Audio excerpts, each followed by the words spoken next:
Bismillah, walhamdulillah, wassalatu wassalamu ala rasulillah. Assalamu alaikum, rahmatullohi wa barakatuhu. Урматтуу мусулман бир тууганым, бүгүн дагы сүйүктүү пайгамбарыбыздын насааттары тууралуу келген хадистердин катарын толуктап өтөбүз. Бүгүнкү токтолуп өтүүчү хадисибиз бул 31 хадис, ал төмөндөгүчө болмокчу. Ан Аби Умамата радияллаху анху qala: Qultu ya Rasulullah, murni bi amalin. Әби Умама деген сахаба киши айтат, мен пайгамбарыбыз саллаллаху алейхи вассаламдан: "Эй Аллахтын элчиси, мага бир амал үйрөтүңүзчү" деп сурадым. Кала, анда пайгамбарыбыз саллаллаху алейхи вассалам мага төмөндөгүчө жооп берди: "Алейка би сауми фа иннаху ла идла лаху." Орозого бекем болгонуң, анткени орозого теңдеш эч бир амал жок. Култу я Расулаллах мурну би амалин. Мен пайгамбарыбыздан кайра кайталап: "Эй Аллахтын элчиси, мага бир амал үйрөтүңүзчү" деп сураган кезимде пайгамбарыбыз кайра мага: "Алейка би сауми фа иннаху ла идла лаху." Орозого бекем болгонуң, анткени орозого теңдеш амал жок деп пайгамбарыбыз кайра мени орозо тутууга буйруду дейт. Бул хадис алымдарыбыз сахих деп чыгарган ишеничтүү хадистердин катарында амал кылса жарактуу хадис. Эми урматтуу мусулман бир тууганым, мына ушул хадис боюнча кыскача келе турган болсок, Аби Умама, Аллахтан разы болсун, пайгамбар саллаллаху алейхи вассаламдан барып сурап атат. Сахабалардын баары ушундай эле, пайгамбар саллаллаху алейхи вассаламга барып сурашчу эле: "Эй Аллахтын элчиси, мен кайсы амалды аткара турган болсом бейишке кирем? Кайсы амалды аткара турган болсом мен дозоктон алыстаймын? Кайсы амал Аллах Таалага эң сүйкүмдүү?" деп ушинтип келип пайгамбар саллаллаху алейхи вассаламдан сурашчу. Пайгамбар саллаллаху алейхи вассалам аларга ар биринин өзүнүн мүмкүнчүлүгүнө, жөндөмүнө, абалына жараша аларга жооп берчү. Кээ бирлерине ла тагдоб, сен ачууланбагаң деп айта турган болсо, кээ бирлерине сен эки адамга дагы амир болбогонуң деп, кээ бирлерине болсо эң жакшы амал өз убагында окулган намаз деп, кээ бирлерине болсо Аллах жолунда сен жихад кылының деп, ар биринин өзүнүн абалына жараша ушинтип пайгамбар саллаллаху алейхи вассалам жооп берчү.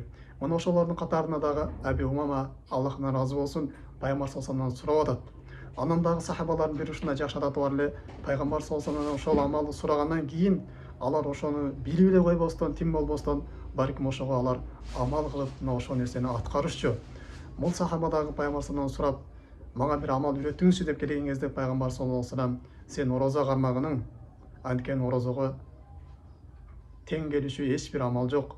Орозонун соогуна тең боло турган эч бир амал жок" деп пайгамбар саллаллаху алейхи вассалам бул сахабасына орозо тутууга буйруп атат.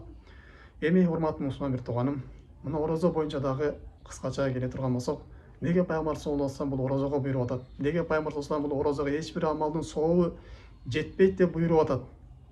Мына ушул боюнча дагы бир тереңирээк келе турган болсок, анткени бул орозо Аллах Таала Кур'ан Каримде баарыбызга парыз кылган. Ар бир мусулман эркек, ар бир мусулман аялга Рамазан айы келе турган болсо 30 күндүк орозону бизге парыз кылып берген.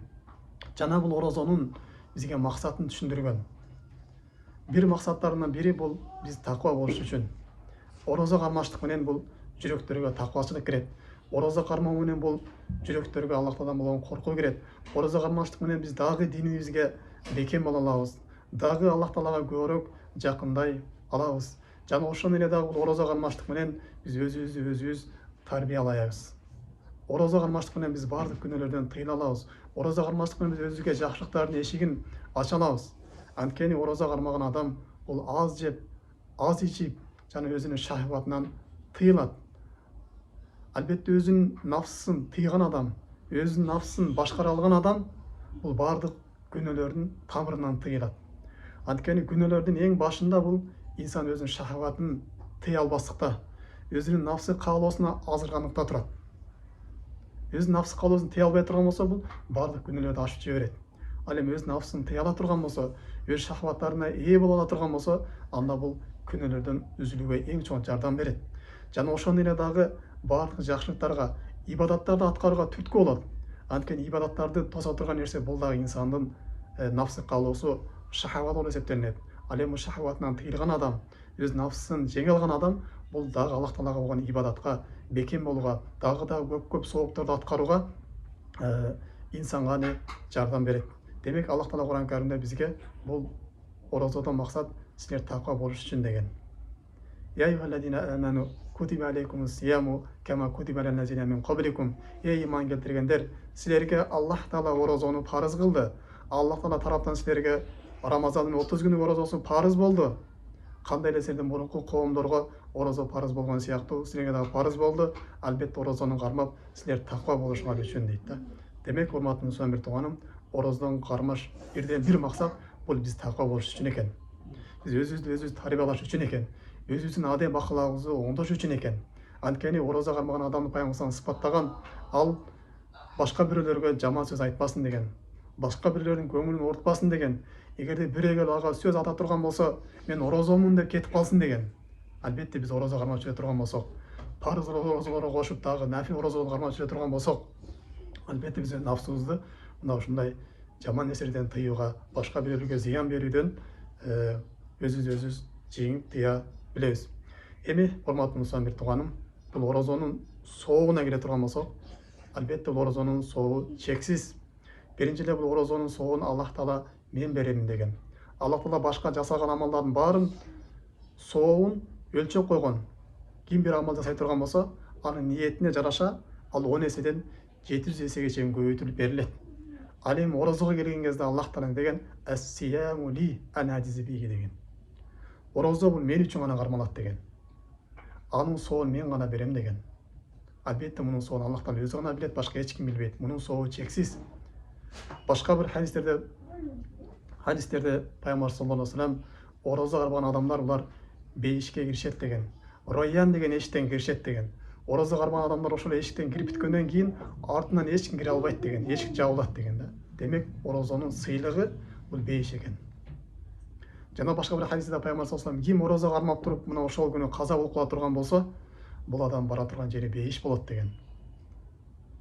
Демек, бул оразанын сыйлыгы, соогу эч ким билбейт экен, Аллах Таала өзү гана не билет экен. Анын сыйлыгы бул бир гана бейиш менен гана сыйланат экен.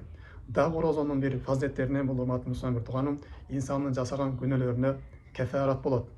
Периштелер жазып аткан китептен өчүп кетүүгө чоң бир себепчи болот.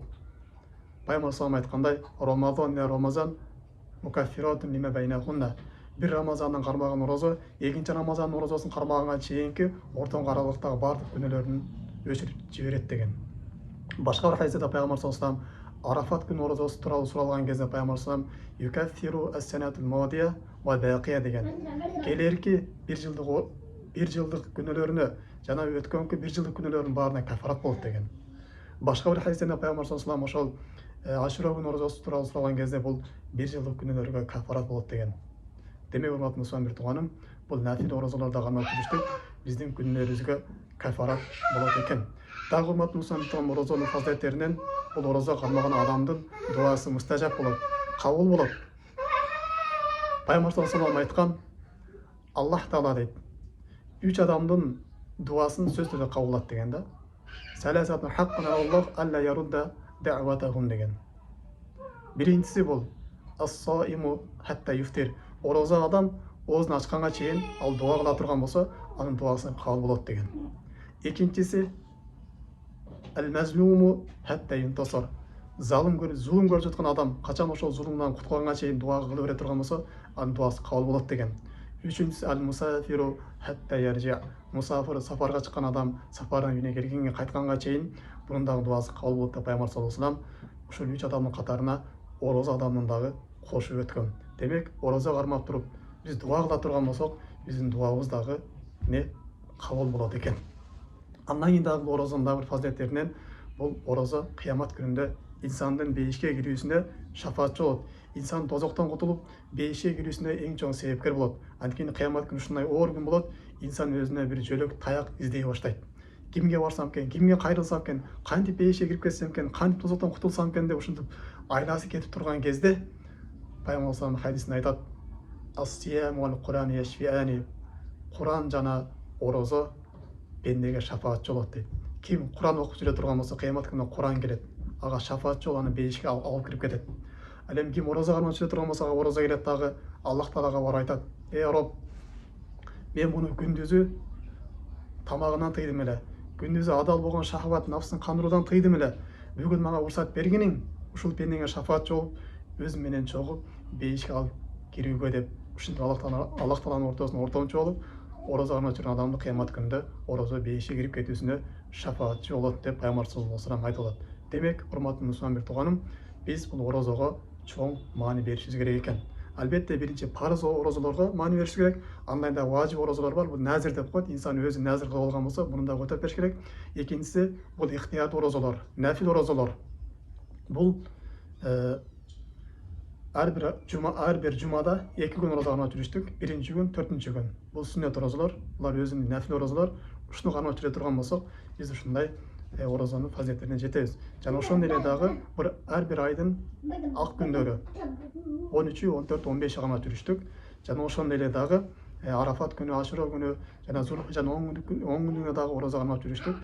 Мына ушундай биз соопторго ээ болот экенбиз. Ал эми бул нафил орозолорду кармай коюштук.